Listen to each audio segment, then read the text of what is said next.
Here are your Court News Ohio top stories in 5 minutes.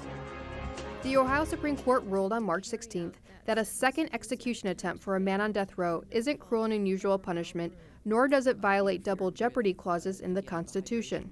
Romel Broom was convicted in 1985 of the kidnapping, rape, and murder of a 14-year-old Cleveland girl. He was sentenced to death and his execution was scheduled in 2009. The Ohio Department of Rehabilitation and Correction staff couldn't establish an IV line to administer the lethal drugs for his execution. They tried at least 18 times to inject a needle in Broom's body, but no drug ever entered it. In a 4-3 decision, the court ruled a second attempt to execute Broom wouldn't violate the federal or state constitutions because by law, the death penalty begins with the application of lethal drugs and not with the needle's injection.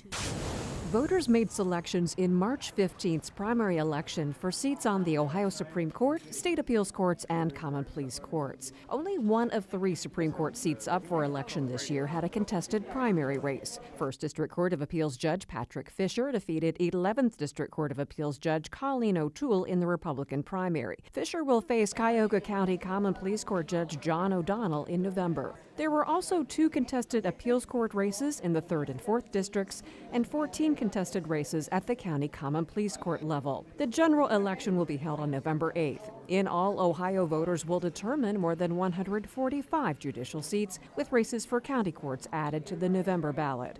Updated candidate information will be available to voters prior to the election at judicialvotescount.org.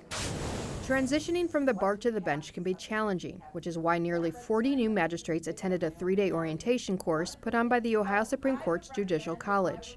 Held once a year in spring, the new Magistrate Orientation helps attorneys with the switch and teaches them what they need to know about becoming the best magistrates possible. Troy Sitzman became the newest Fairfield County Magistrate in January. As a non-elected judicial officer, Sitzman attended the course to learn from the veterans and engage with other new magistrates. It's been a good mix of seasoned, more experienced magistrates that have had a lot to share with us, and it's also been excellent just being able to share experiences and ideas with people that are also new to the position and learn from them as well. The attendees evaluated and learned how to improve their decision-making and writing skills. They also discussed ethical issues that may come up in the courtroom.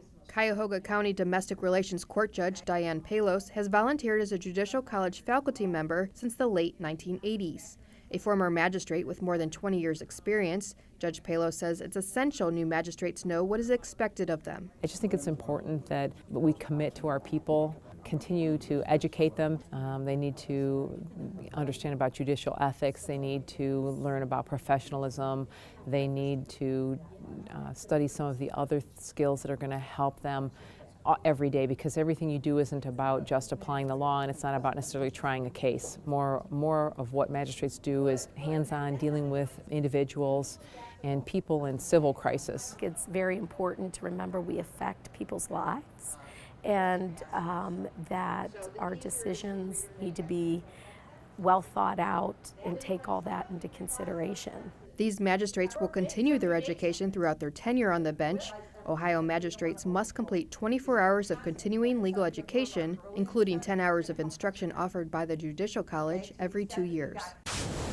Let's move on to the day of the incident. 2 teams met on March 12th for the final round of the Ohio High School mock trial competition held at the State House in Columbus. Dayton Early College Academy argued for the prosecution, while Orange High School in Pepper Pike was the defense in a mock trial held before a panel of 9 judges, including Ohio Supreme Court Justice William O'Neill, for the 33rd annual competition sponsored by the Ohio Center for Law-Related Education. Winning team is Orange.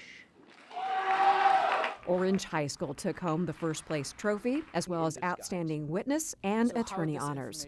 We've been kind of talking about this since freshman year, and we've never gotten to states, and just to compete was enough in itself an award, but to win when they announced it, it was probably like most ecstatic I've ever felt.